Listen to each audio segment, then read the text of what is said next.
آج ویو 360 میں دنیا میں پناہ گزینوں کی تعداد 7 کروڑ 80 لاکھ کی ریکارڈ سطح پر اور امریکہ آنے کی اجازت ملنے والے پناہ گزینوں کی تعداد تاریخی طور پر کم ترین۔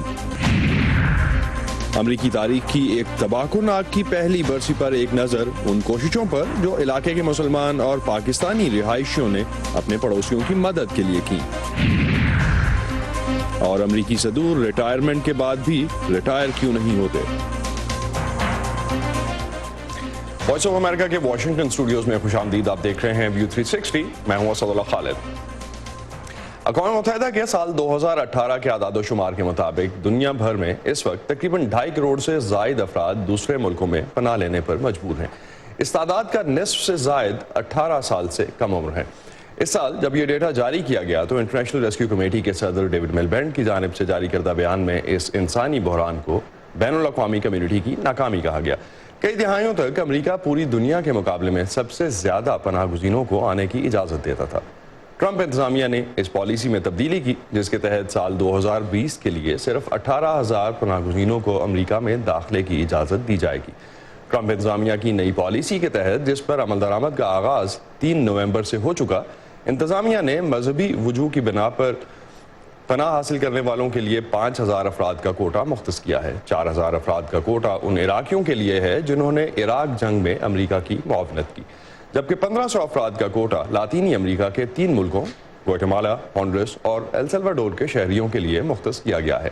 اس کے علاوہ بھی 7,500 ایسے پناہ گزینوں کو امریکہ آنے کی اجازت دی جائے گی جن کی سفارش امریکی سفارت خانوں کے پروگرام کے تحت کی جا سکتی ہے۔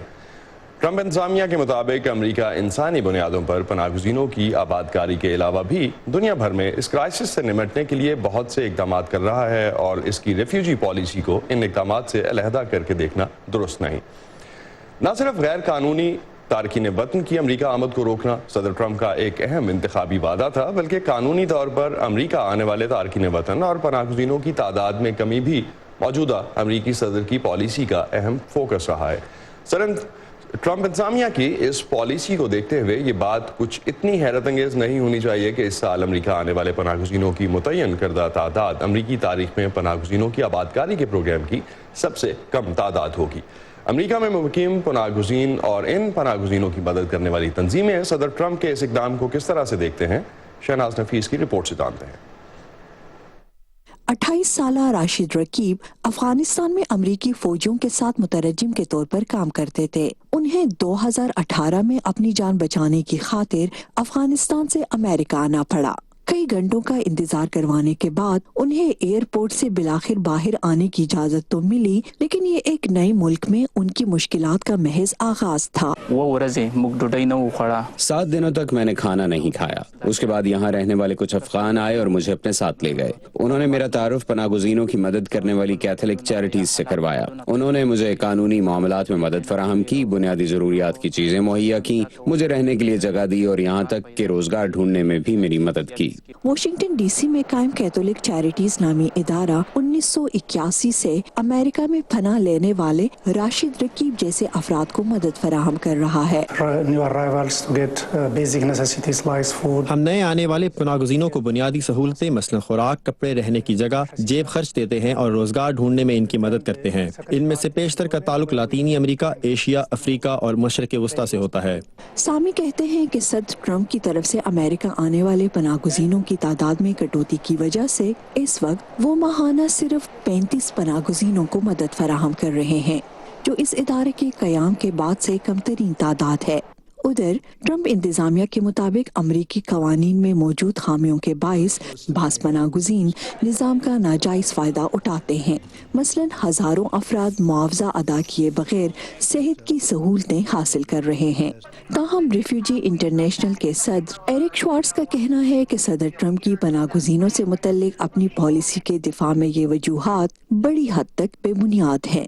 All the evidence indicates that refugees and immigrants generally تاریخ گواہ ہے کہ پناہ گزینوں اور تارکین وطن نے امریکہ میں اقتصادی ترقی کو فروغ دیا ہے، اور اس کے ثبوت موجود ہیں کہ ان لوگوں نے ہمیشہ امریکی قوانین کی پاسداری کی ہے، اور پھر امریکہ کی اخلاقی ذمہ داری بنتی ہے کہ ان لوگوں کی مدد کرے جو ان حالات سے متاثر ہو رہے ہیں جو انہوں نے نہیں بنائے۔ सामी कहते हैं कि पनाह गुज़ीनों से मुतल्लिक सदर ट्रंप के ख्यालात जंग अजीम दोइम के बाद से तमाम अमरीकी सुदूर के ख्यालात के बरक्स हैं। Waiting, leaving his wife, children back home. इस वक्त अमेरिका में मौजूद पनाह गजीनों के बच्चे, बीवी और खानदान के दूसरे अफराद अपने आबाई मुल्कों में अमेरिका आने का इंतजार कर रहे हैं। वो दो ममालिक के दरमियान मुनकसिम हो चुके हैं। इसके अलावा पनाह गुज़ीनों की मदद करने वाले इदारों को मिलने वाले फंड्स में कमी हो रही है। यहाँ पर काम करने वाले बहुत से लोग रोजगार खो चुके हैं। पनाह गुज़ीनों की मदद करने वाले इन इदारों के नेटवर्क्स और बुनियादी ढांचे को नुकसान पहुँच रहा है, जिसके बनने सदर ट्रंप जो कुछ कर रहे हैं, अगर ये जारी रहा तो मुझे फैमिली को यहाँ लाने की कोई उम्मीद नहीं, लेकिन हो सकता है कि ट्रंप की सोच में तब्दीली आए। शहनाज नफीस, वॉइस ऑफ अमेरिका, वाशिंगटन। एक तरफ तो दुनिया भर में अपने मुल्कों, अपने घरों से दरबदर हो जाने वाले पनाहगज़ीनों की तादाद मुसलसल बढ़ रही है, और दूसरी जानिब वो ममालिक जो माजी में रेफ्यूजीज की आबादकारी का बड़ा बोझ उठाते रहे हैं, उनकी जानिब से मुहाजिरीन को लेने में हिचकिचाहट नजर आती है। सबा शाह खान बता रही हैं कि अमरीका आने वाले पनाहगज़ीनों की तादाद में कमी पर जहां रेफ्यूजीज के लिए काम करने वाले आलमी इदारे और इंटरनेशनल कम्युनिटी परेशान है, वहीं अमरीका के अंदर से भी इस हवाले से आवाजें बुलंद हो रही हैं। सदर ट्रंप की हुकूमत के पहले 3 सालों में अमेरिका की जानिब से लिए जाने वाले पनाह गुज़ीनों की तादाद में बड़ी कमी से इंटरनेशनल कम्युनिटी के साथ खुद अमेरिका के अंदर भी शदीद तशवीश पैदा हुई।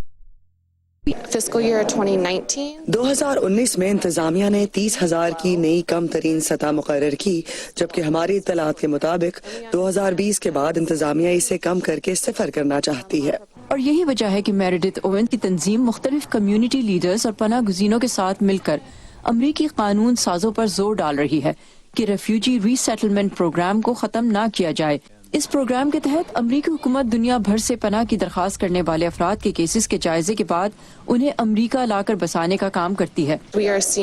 हम देख रहे हैं कि ये इंतजामिया किस तरह पनाहगज़ीन खानदानों पर असरअंदाज हो रही है। खानदान बिछड़े हुए हैं और दूसरे मुल्कों में मुश्किल हालात में बेयारो मददगार पड़े हैं।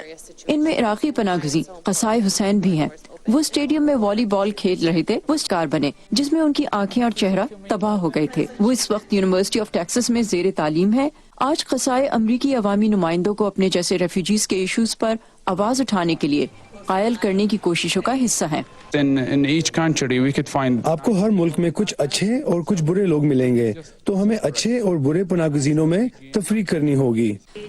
2016 में रेफ्यूजी प्रोग्राम के तहत आने वालों में मुसलमान पनाहगज़ीनों की तादाद सबसे ज्यादा थी, यानी 46%, जबकि 2019 में 79% क्रिश्चियन रेफ्यूजीज अमेरिका आए। लेकिन जब से ये नई एडमिनिस्ट्रेशन आई है, मुसलमान बहुत कम हो गए और हम मोस्टली क्रिश्चियन ग्रुप्स देख रहे हैं, कॉन्गो से आने वाले और दूसरी जगहों से आने वाले। Very rarely here and there you see a Muslim family come now. इस साल अमेरिका लाए जाने वाले पनाहगज़ीनों में 264 पाकिस्तानी भी हैं। पनाहगज़ीनों की तादाद में कमी की एक बड़ी वजह ये भी बताई जाती है कि सदर ट्रंप अपने अमेरिका फर्स्ट के वादे पर इलेक्शन जीते और रिपब्लिकन सपोर्टर्स में से सिर्फ 26% के ख्याल में अमेरिका की जिम्मेदारी पनाहगज़ीनों की जानिब बनती है, जबकि 51% डेमोक्रेटिक सपोर्टर्स पनाहगज़ीनों को अमेरिका में पनाह देने के हक में हैं। ताहम ऐवान के दोनों ही जानिब अमरीकी कानून साजों की अक्सरियत अमेरिका आने वाले पनाहगज़ीनों की तादाद बढ़ाने के हक में है। हम तारकीन वतन की और मौक़े देने वाली कौम हैं और हमें ऐसे ही अमल करना चाहिए। हम इंतजामिया को पनाहगज़ीनों की हद बढ़ाने के लिए कहते रहेंगे। अब भी मेरी बहन वहाँ इंतजार कर रही है। उसे 6 साल से ज्यादा हो चुके इंतजार करते हुए कि उसे पनाह मिले। जैद और उन जैसे बहुत से खानदान अमेरिका में पनाहगज़ीनों का दाखिला 0 होने की सूरत में शायद फिर कभी यकजा ना हो पाए। यही वजह है कि अमेरिका में पनाहगज़ीनों के हकूक के लिए आवाज उठाने वाले इदारे इसे तबाहकुन करार दे रहे हैं। Saba Shah Khan, voice of America, Washington. America में पनाह लेना आसान नहीं है। वैसे भी अपना घर बार और कामकाज छोड़कर एक नई जिंदगी शुरू करना एक मुश्किल काम होता है। इमरान जदून हमें लेकर जा रहे हैं अमेरिकी रियासत जॉर्जिया, जहां एक कॉफी शॉप पनाहगज़ीनों के लिए जिंदगी आसान बनाने की कोशिश कर रही है। रियासत जॉर्जिया का शहर क्लार्कस्टन एक ऐसी जगह है जहां 40 से ज्यादा कौमियतों से ताल्लुक रखने वाले और 60 से ज्यादा मुख्तलिफ ज़बानें बोलने वाले अफराद बसते हैं। इसलिए इसे अमेरिका का सबसे मुतनव्वो इलाका भी कहा जाता है। کیٹی مری اس علاقے میں ایک کافی شاپ کی مالک ہے، لیکن یہ کوئی عام کیفے نہیں ہے۔ اس کی خاص بات یہ ہے کہ یہاں صرف پناہ گزینوں کو ہی ملازمت دی جاتی ہے، کیونکہ کیٹی پناہ گزینوں سے جڑے کچھ دقیانوسی خیالات کو ختم کرنا چاہتی ہے۔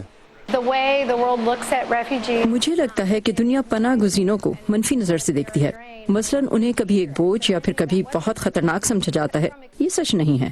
ریفیوج کافی نامی اس دکان پر 1 سال کی ملازمت کی تربیت کے دوران انگریزی زبان سکھائی جاتی ہے اور پناہ گزینوں کی تربیت کے کئی پروگرامز بھی پیش کیے جاتے ہیں۔ سمیہ مقصودی ایک پناہ گزین ہے جن کا کام کافی بنانا ہے۔ وہ کہتی ہیں کہ ان کے لیے یہ جگہ گھر سے دور ایک گھر کی طرح ہے۔ میں نے خود کو جانا ہے اور خواب دیکھنا یہاں سیکھا ہے۔ لکھنا پڑھنا اور اپنے مستقبل کے بارے میں سوچنا بھی یہیں سیکھا ہے، ورنہ امریکہ میں تو میں کہیں گم ہی ہو جاتی۔ سمیہ کی طرح ملک الارماج بھی پہلے اس ریفیوج کافی شاپ پر کام کرتے تھے۔ ملازمت کا 1 سال مکمل ہونے کے بعد انہیں پروگرامز میں شامل کیا گیا، جس کی مدد سے وہ اب کیٹرنگ کا اپنا کامیاب کاروبار چلا رہے ہیں۔ وہ کہتے ہیں کہ یہ ریفیوج کافی شاپ اور کیٹی مری کے بنا ممکن نہیں تھا۔ سب سے پہلے میں نے انگریزی سیکھی اور اپنی کمیونٹی کو جانا۔ مجھے ایسے پروگرام میں شامل کیا گیا جہاں میں نے کاروباری مہارت حاصل کی اور ایسے افراد سے ملاقات کی جو وہی کام کر رہے تھے جو میں کرنا چاہتا تھا۔ ریفیوج کافی شاپ میں میرا تجربہ بہت اچھا رہا اور اب ہم سب دوست بن کر ایک خاندان کی طرح رہتے ہیں۔ ریاست جورجیا کے شہر کلارکسٹن کی متنوع آبادی تیزی سے بڑھ رہی ہے۔ کیٹی مری یہاں آنے والے پناہ گزینوں اور یہاں پہلے سے رہنے والوں کے درمیان فاصلے کم کرنا چاہتی ہیں۔ ہم لوگوں پر محنت کرنا چاہتے تھے اور اس کوشش کی اچھی بات یہ ہے کہ ہم ریفیوجی کمیونٹی کے لیے کام نہیں بلکہ ان کو ساتھ لے کر کام کر رہے ہیں۔ اور یہاں کام کرنے والوں کا اطمینان دیکھ کر معلوم ہوتا ہے کہ وہ اس مقصد میں کامیاب بھی ہو رہی ہیں۔ Imran Jadoon, voice of America, Clarkston, Georgia. Maryam Nawaz کا کہا ہے کہ جان بچانے کے لیے ہر ممکن کوشش ہونی چاہیے ان کے والد کی، اور اگر انہیں علاج کی ضرورت سے بیرون ملک بھی جانا پڑتا ہے تو انہیں ضرور جانا چاہیے۔ اس خبر کی تفصیل آپ جان سکتے ہیں ہماری ویب سائٹ پر، اور اس پر آپ کی کیا رائے ہے وہ بھی آپ ہم سے شیئر کر سکتے ہیں facebook.com/VOA اردو کے پیج پر۔ ٹویٹر پر ہمارا ہینڈل ہے @UrduVOA۔ ہم جب خوف کو بے نقاب کرتے ہیں، ہم جب سوال اٹھاتے ہیں، ہم جب ان کی آواز بنتے ہیں جن کی کوئی نہیں سنتا، تو فرق پڑتا ہے۔ فرق پڑتا ہے آزاد صحافت سے۔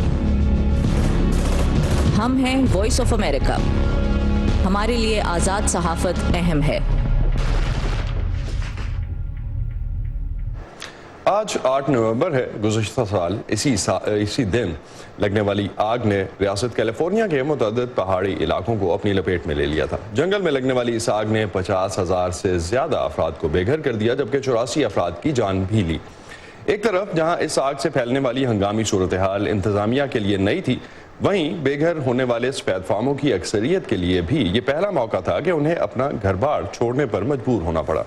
1 سال بعد ایک طرف جہاں اس آگ سے تباہ ہونے والے سفید فام اس کو یاد کرتے ہیں، وہیں علاقے میں رہنے والے مسلمانوں کے نزدیک اس آگ نے ایک ایسی مثبت روشنی پھیلائی ہے جس سے انہیں پہچان کے لیے مدد ملی۔ کیسے، یہ جانتے ہیں نخبت مالک کی رپورٹ میں۔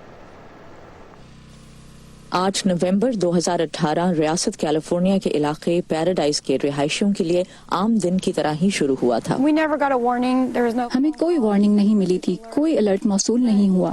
ہم نے صرف کالے بادل دیکھے۔ ایک دوست نے کہا کہ ہمیں یہاں سے چلے جانا چاہیے، لیکن ہم نے سوچا یہ تو پاگل پن ہے۔ مجھے پتا تھا کچھ ہونے والا ہے۔ سرخ رنگ کا آگ کا بگولا تھا، مجھے وہ سرخ رنگ میرے گھر کے پیچھے دکھائی دے رہا تھا۔ صبح 6:30 کے قریب لگنے والی جنگل کی یہ آگ پیراڈائز سمیت دیگر کئی علاقوں میں تیز ہوا سے اتنی تیزی سے پھیلی کہ سوزن اور کٹرینا جیسے یہاں آباد ہزاروں سفید فام رہائشیوں کو ہنگامی بنیادوں پر ہوائی راستوں کے ذریعے قریبی شہر چیکو پہنچانا پڑا۔ ان میں کئی ایسے افراد تھے جن کے پاس ہیلتھ انشورنس نہیں تھی یا ان کی انشورنس مکمل نہیں تھی۔ ہماری کاؤنٹی سروسز کے پاس پہلے ہی وسائل کی کمی تھی۔ چیکو میں جہاں آبادی کی اکثریت سفید فاموں کی ہے، وہیں کچھ عرب اور ایرانی نژاد امریکی مسلمان افراد بھی آباد ہیں۔ जबकि पाकिस्तानी अमेरिकन खानदानों की तादाद 20 के लगभग है। ऐसी ही एक खातून रुबीना खान और उनके शौहर ने मुतासरीन की मदद करने का बेड़ा उठाया। सबसे पहले मैंने एक्चुअली राशा को की कि सिस्टर गेट रेडी, हमें बहुत कुछ करना है, बहुत बड़ा डिजास्टर ये हो गया है, लेकिन अभी लोगों को पता नहीं। तो ऐसे ही हमने फिर ये शुरू किया, लेकिन हमें खुद भी ऑनेस्टली आइडिया नहीं था कि it's so serious. We were giving out clothing, toilet. हमने कपड़े, खाना, टॉयलेट की चीजें, गिफ्ट कार्ड्स लोगों को बांटे। यहाँ तक कि ऐसे अफराद के लिए फर्नीचर और किचन की अशिया ली जिन्हें रहने को कहीं जगह मिल गई थी। आप जिस भी चीज का नाम ले, हमने सब इकट्ठा किया और लोगों में तकसीम किया। We were getting kitchen items, you name it, we pretty much collected and gave. Paradise से चीको पहुंचने वाले लगभग 26,500 अफराद पर मुश्तमिल आबादी का बड़ा हिस्सा सीनियर सिटीजन्स पर मुश्तमिल था। It's about 20 miles away from Chico. Paradise का इलाका यूं तो चीको से 20 मील दूर है, लेकिन इसे पहाड़ी इलाका कहा जाता है और यहाँ रहने वाले कभी पहाड़ से नीचे उतरे ही नहीं थे, इसलिए उनका हमारे साथ रहना बहुत मुश्किल था। And living among us was hard for them. Everybody starts out over. इमदादी सामान की इस तकसीम का इंतजाम चीको में कायम इस्लामिक सेंटर में किया गया था। इस इस्लामिक सेंटर में एक मस्जिद भी है। For a lot of them, they've never. इनमें से बहुत से अफराद ऐसे थे जो कभी मस्जिद के अंदर दाखिल ही नहीं हुए, बहुत से ऐसे जो कभी मुसलमान से नहीं मिले, कुछ तो ऐसे थे जो कभी किसी अरब या पाकिस्तानी से भी कभी नहीं मिले थे, इसलिए उन्हें फर्क ही मालूम नहीं था। मेरे लिए बहुत मुश्किल हो जाता था, मुझे कई नस्ल परस्तों से वास्ता पड़ता था, वो मुझसे सवालात करते थे। I had to deal with a lot of questions. Rubina और राशा ने मिलकर 3 महीने तक मुतासरीन की मदद की। लगभग 1,54,000 एकड़ जमीन जला देने वाली और 84 हलाकतों की जिम्मेदार इस आग को 1 साल बाद तकलीफ से याद जरूर करते हैं, लेकिन साथ ही उन्हें कुछ हासिल कर लेने का एहसास भी है। यहाँ इस इलाके में हमारी जिंदगियों की हकीकत तब्दील हो गई है। हम मुस्लिम्स एक ऐसी कम्युनिटी थे जो पैराडाइज, मेगेलिया, कांको और इन सब जलने वाले कई इलाकों से कटी हुई और बिल्कुल अलग थलग रह रही थी, लेकिन अब हम खुद को सबके साथ बराबर महसूस करते हैं। पैराडाइज के लोग और चीको के शहरी अब हमें एक मुख्तलिफ किस्म का मुसलमान समझते हैं। पहले भी ठीक था, लेकिन अब हम पहचाने जा रहे हैं। मुसलमानों से मुतालिक जो सियासी तनाज़ात और मामला दुनिया में बयान किए जाते हैं वो इस इलाके में भी थे, इसलिए हम सामने ही नहीं आते थे, लेकिन अब ये इलाका रिहाइश के लिए पहले से कहीं बेहतर हो चुका है। I think had made our town a better place to live in. और उससे ये हुआ कि जो लोग हमें सिर्फ इसी बात पे जानते थे कि मुस्लिम में B a terrorist, they saw first time a Muslim is like any other human being and they care for humanity. Religion is the second, humanity is the first. Nukhbat Malik, voice of America, Chico, California. Washington DC में मौजूद Kennedy art centre में एक अनोखी नुमाइश का एहतमाम किया जा रहा है और वो है अमेरिका के साबिक सदर जॉर्ज डब्ल्यू बुश की बनाई गई तस्वीरों की कलेक्शन। साबिक फौजी अफसरों की ऑयल पेंटिंग से बनाई गई कुल 66 तस्वीरों की नुमाइश रवां मौसम खज़ां में की जाएगी। इस नुमाइश को बहादुरी के पैकर का नाम दिया गया है और पेंटर हैं अमेरिका के साबिक सदर जॉर्ज डब्ल्यू बुश। ये नुमाइश कैनेडी सेंटर वाशिंगटन में की जाएगी। इन सब को मुकम्मल करने में 1 साल लगा और जिस बारे में बात करने के लिए हम इकट्ठे हुए हैं वो इनको दरपेश चैलेंजेस नहीं हैं।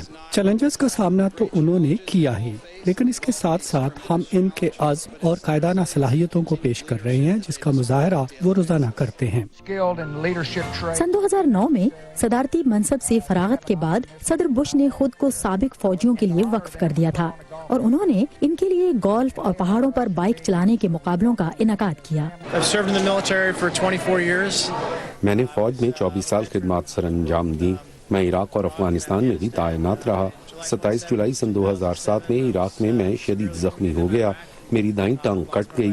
सदर बुश की जानिब से मुनक्किद किए जाने वाले बाइक टूर्नामेंट में मुझे 2 बार शिरकत का मौका मिला और इस तरह इस सब का आगाज हुआ। इन मौकों पर मुझे सदर बुश को जानने का मौका मिला जो हम सब के पोर्ट्रेट बनाने पर खत्म हुआ। सदर बुश कहते हैं कि उन्होंने फन के जरिए साबिक फौजियों को खिराज तहसीन पेश करने की कोशिश की है। वो इन तस्वीरों में मौजूद हर फौजी को जाती तौर पर जानते हैं। कई लोग कह सकते हैं कि अमेरिका के सदर ने बजाते खुद इनका पोर्ट्रेट बनाया है। ब्रायन फ्लॉम सन 2007 में इराक में जख्मी हुए। उनके सर पर लगी चोटें तो जल्द ही ठीक हो गईं, ताहम नफसियाती तौर पर इस सूरत हाल से निकलने में उन्हें वक्त लगा। उन्होंने माउंट बाइकिंग को थेरेपी के तौर पर लिया। और फिर मैंने सदर के साथ बाइकिंग के लिए अप्लाई किया और मुझे मुंतखब कर लिया गया। मैंने कई बरस बाइकिंग की। मेजर क्रिस्टोफर टर्नर कहते हैं कि सदर बुश की जानिब से मुनाकिद कराए जाने वाले इन इवेंट्स ने उन्हें अपने जंगी तजर्बात पर बात करने का हौसला दिया। सदर ने मेरी 2 तस्वीरें बनाई, एक दूसरे सिरे पर है जिसमें पस मंजर तारीख है और मेरा चेहरा मालूम होता है कि मैं मुर्दा हूँ, और ये तस्वीर जो मेरे पीछे है मेरी असल कहानी की अक्कासी करती है, और दूसरे सिरे पर मौजूद तस्वीर एक ऐसे शख्स की है जो मैं दोबारा कभी बनना नहीं चाहता। साबिक सदर की इस किताब का उन्वान है पोर्ट्रेट्स ऑफ करेज, एक कमांडर इन चीफ का अमेरिका के फौजियों को खिराजे तहसीन। इस किताब में हर तस्वीर के साथ सदर बुश ने उससे जुड़ी कहानी भी पेश की है। मैक्सिम मॉस्कोल्कोव के साथ सादिया ज़िब्रांझा, वॉइस ऑफ अमेरिका। तो सदर बुश तो रिटायरमेंट के बाद पेंटिंग्स बना रहे हैं। अमेरिका के बाकी सदूर जब रिटायर होते हैं तो वो क्या करते हैं, इसमें नजर डाली हमारी साथी रम अब्बासी ने। हमारे साथ स्टूडियो में मौजूद हैं, उनसे जानते हैं कि बाकी सदूर क्या कर रहे हैं। रम, तो क्या करते हैं बाकी सदूर रिटायरमेंट के बाद?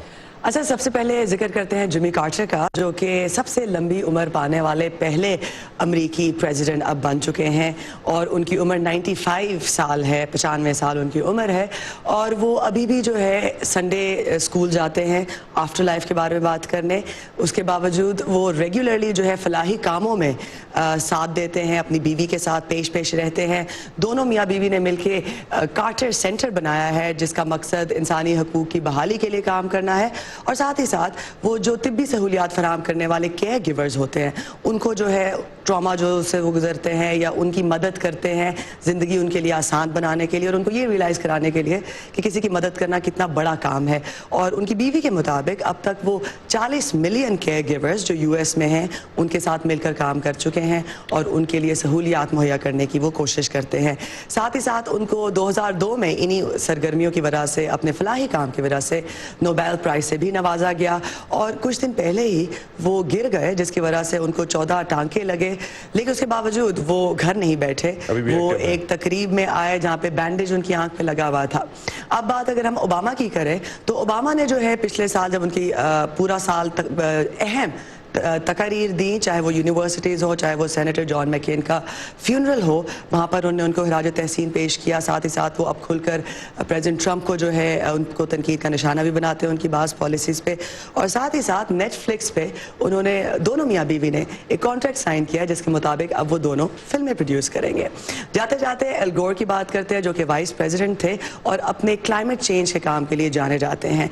अपने वाइस प्रेसिडेंट जब वो थे उस दौरान भी, और उसके अलावा भी क्लाइमेट चेंज के लिए आगाही और पैदा करने में जो उन्होंने पॉलिसीज़ बनाई और जिस तरह से वो पेश रहे, उनकी खिदमात को सराहते हुए उन्हें भी नोबेल प्राइज़ दिया गया 2007 में। That's interesting. कम अज़ कम अमरीकी सदर जो हैं वो रिटायरमेंट के बाद फलाही कामों में ज़रूर मौजूद हैं। जहाँ तक बाकी सदारतें हम देखते हैं बाकी ममालिक की, उनमें किस तरह से चलता है वो तो ऑनवर्ड्स हम आगे आने वाले प्रोग्राम्स में भी शायद शामिल करेंगे। अब तक के लिए इतना ही। प्रोग्राम पर फीडबैक देने के लिए आप आ सकते हैं facebook.com/VOA उर्दू के पेज पर। इसके अलावा हमारा ट्विटर और इंस्टाग्राम पर हैंडल है @urduvoa, जिसे आप फॉलो कर सकते हैं और अपना कंटेंट भी हमसे शेयर कर सकते हैं। अब तक के लिए इतना ही। असदुल्लाह खालिद को इजाजत दीजिए। खुदा हाफिज।